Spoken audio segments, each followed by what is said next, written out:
Queridos amigos, que alegría volver a encontrarnos en este espacio donde juntos buscamos crecer en nuestra alma. Hoy vamos a entrar en uno de los salmos más animados y desgarradores de David, el Salmo 142. Un clamor desde la cueva. Un grito cuando nadie más escucha. Si alguna vez te has sentido solo, incomprendido o abandonado, este salmo es para ti. Escuchemos con reverencia el texto. Con mi voz clamaré al eterno, con mi voz pedir al eterno misericordia. Delante de él expondré mi queja, delante de él manifestar mi angustia. Cuando mi espíritu se angustiaba dentro de mí, tú conoces mi senda. En el camino en que andaba mi tendieren lazo. Mira a mi derecha y observa, pues no hay quien me quiera reconocer. No tengo refugio, en hay quien sueda de mi vida. Clama ti, oh Dios, dij, tú eres mi esperanza, y mi porción en la tierra de los vivientes. Escucha mi clamor, porque estoy muy afligido. Líbrame de los que me persiguen, porque son más fuertes que yo. Saca mi alma de la cárcel, para que alabe tu nombre. Me rodean los justos, porque tú me serás propicio. Este salmo tiene un encabezado muy especial. Dice que fue escrito por David cuando estaba en la cueva. Probablemente la cueva de Adullam, cuando huía del rey Saul. Imagina la escena. David ya había sido ungido como futuro rey, pero en lugar de un palacio, estaba escondido en una cueva humida y oscura. Perseguido. Traicionado. Incomprendido. La palabra hebrea que aparece aquí para queja es sijá, que no significa una queja superficial, sino una conversación profunda, una meditación dolorosa del alma. David no estaba recitando una oración bonita. Estaba derramando el corazón. Y hay algo que me conmueve profundamente el dice. No hay quien me quiera reconocer, no tengo refugio. En hebreo, refugio es manos, un lugar donde ir para salvar la vida. David estaba diciendo, no tengo a nadie. Nadie me defiende. Nadie me entiende. Pero entonces pronuncia una declaración que transforma todo el salmo. Tú eres mi esperanza, mi porción en la tierra de los vivientes. La palabra porción es Jelek. En la Torah, la porción era la herencia asignada a cada tribu. David está diciendo algo radical.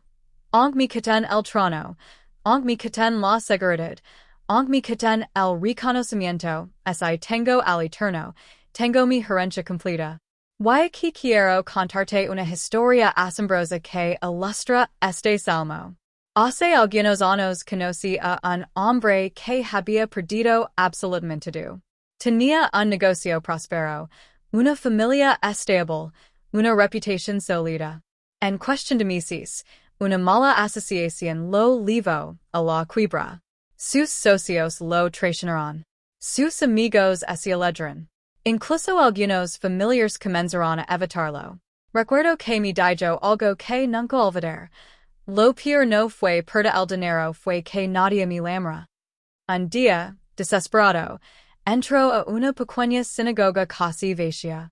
No sabía qué decir. No tenía palabras elegantes. Solo loro. Literalmente loro en silencio durante casi una hora. Después me dijo.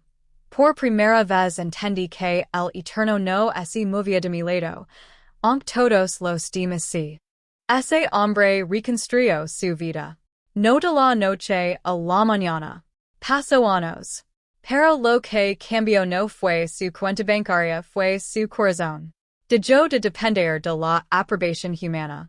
Encontró su Jelek, su porción, en el eterno. Eso es exactamente lo que vivió David en la cueva. La cueva no era solo un lugar físico, era un preciso interior.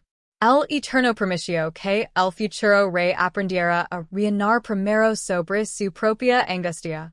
El salmo también dice algo muy poderoso. Saca mi alma de la cárcel.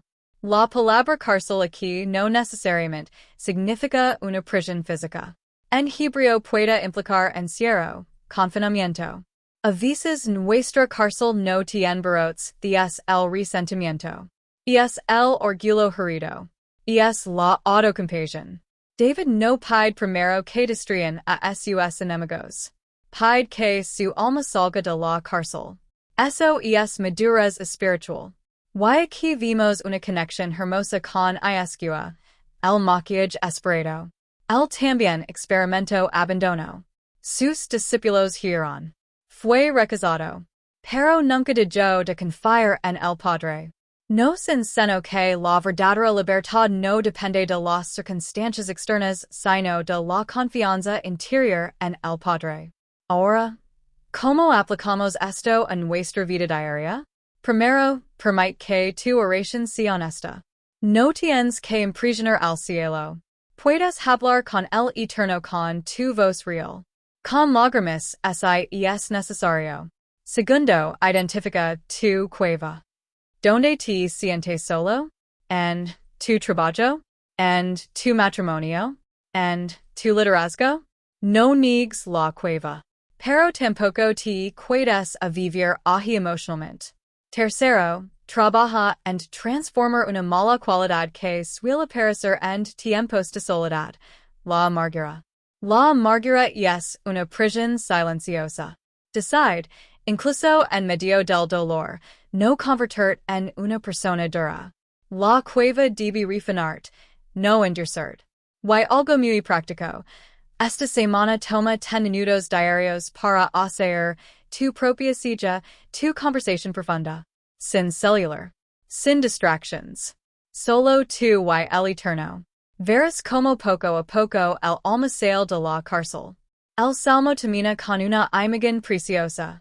Me rodearon los justos. Es Inerzani. David estaba solo. Pero profetiza compañía. Cuando el corazón es transformado en la cueva, el Eterno envía nuevas personas, nuevas relations, nuevas oportunidades. Quizá hoy te sientes sin refugio. Quizá sientes que nadie te reconoce. Pero escucha esto con todo tu corazón si tienes al Eterno, tienes tu porción completa. La cueva no es el final de tu historia. Es el taller donde el Eterno forma reyes interiores. Que hoy puedas decir como David, tú eres mi esperanza, mi porción en la tierra de los vivientes. Y que tu alma salga de toda cárcel interior, para alabar con libertad.